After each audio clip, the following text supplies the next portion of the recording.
So, while maintaining the mind in meditative mode, we can also take in a little Dhamma reflections. It's recommended and recommendable to, when listening to the Dhamma, to sort of meditate on what is being said. So it's also quite useful, I think, while listening to Dhamma talk or Dhamma reflection, to keep one's eyes closed. In that way, the mind much better focuses on what is being said.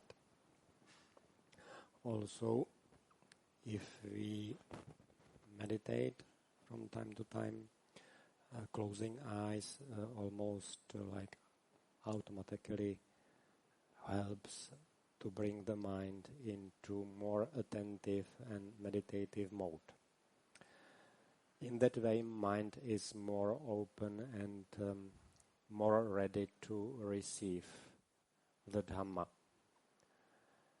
I think that is why also, or how it sometimes happened and at the Buddha's time, that people were able to penetrate the truth while listening to the Dhamma, right?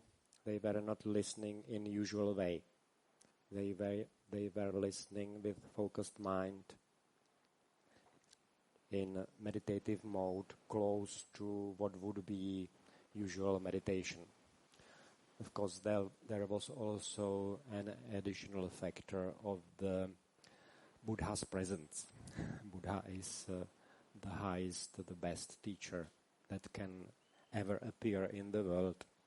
So he also had some special abilities and also could determine what needs to be said for people present to possibly penetrate the truth. Anyway, even at our times, it's still more effective if we listen to Dhamma talk or Dhamma reflections with closed eyes, with focused mind. Now, I believe most of these morning Dhamma reflections are simply for the purpose of them is to make sure that we keep right view. As I mentioned several times, right view is very important. Now, I discovered in my own mind, and I believe it's the case for many people, even if we know Buddha's teachings like Four Noble Truths, it's only superficial knowledge. And the mind still tends to act against the right view. So I discovered that for my stupid mind, it's really good even just to repeat, from time to time things which I think I already know, but simply so that this stubborn mind gets it. So even if we believe and accept the fact that there is a rebirth, it's only on the level of opinions, the superficial knowledge. So we say, okay, there is rebirth. It's just not this one life. But on the other levels, because of this prevailing view outside of Buddha's followers' circles, is that there is just one life. Materialism, it's in the air and we don't know about it. It affects us. So even if I would say a few times to remember there is a rebirth. There is no beginning. If we go into the past, if we could remember our own lives, we would not be able to reach the beginning. It's kind of strange idea, right? But it's what the Buddha taught. There is no beginning. Sometimes people wonder, the 12 factors of dependent origination, beginning is avijja. So it looks like beginning, right? But there is no beginning of avijja. That's a problem. So avijja at one moment, and we can still go back and we discover that there is another avijja. and so on. We can go as far into the past as we decide, if we can remember, and we still find avijja there. And one avijja at one moment is conditioned by avijja in some preceding moment, so it's still infinity, unfortunately. But anyway, the avijja in this teaching on Paticcasamuppada, what is meant there is avijja at the moment of death in the previous life. This teaching is only supposed to explain how it happened that we were reborn in this life. It's not meant like theoretically to cover everything. It's just to understand how we happened to be reborn in this life. And we happened to be reborn in this life because we had avijja at the moment of death in past life.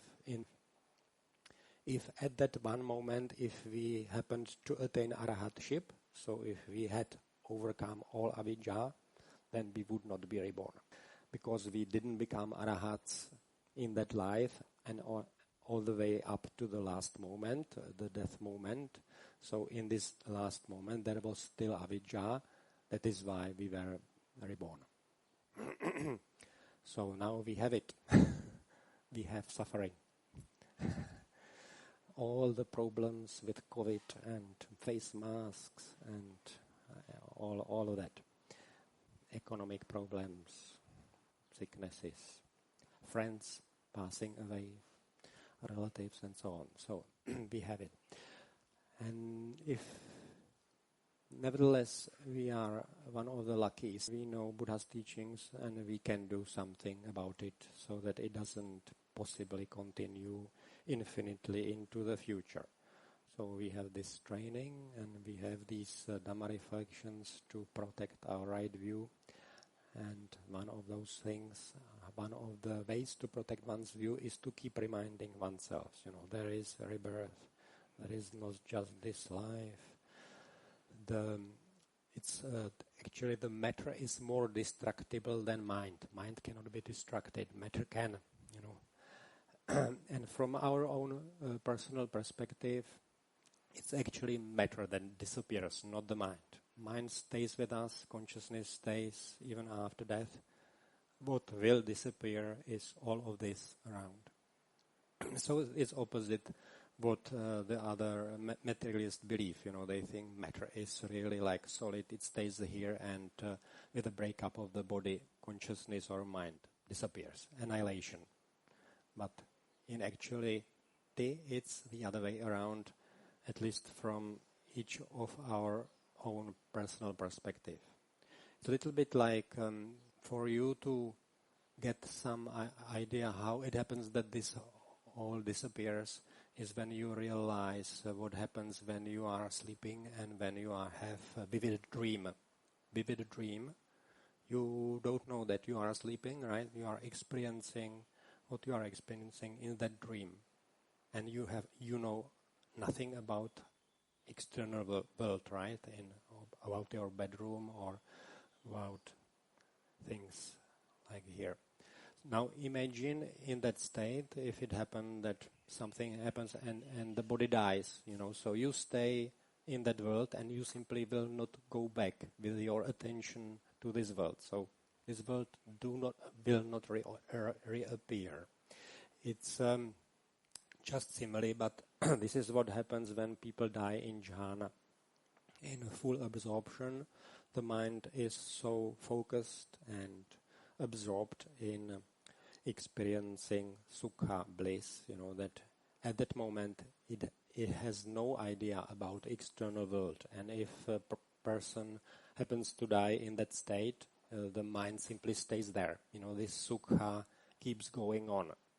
And the mind will not remember this world. So that is how this world disappears. We may argue that for other people it still exists, which is probably true, but that's a different matter, That is how rebirth in different realms works. The mind simply pays attention to area which has nothing to do with this world and stays there. The attention stays locked there. That is how rebirth in jhana realms happens. So this is just to illustrate how this world, which appears to our senses as something solid, how it can easily completely disappear and not to reappear for thousands of years, because simply attention is not placed here. So just to refresh the idea that the mind is primary, as the Buddha said, mind is forerunner of all things, and the mind is in a way more durable than matter. And now we can proceed. Let us now invite our departed relatives, friends, and all beings to rejoice in the merit we have made. Let us recite together. Idam me ñatinang hoto sukhita honto ñatayo. Idam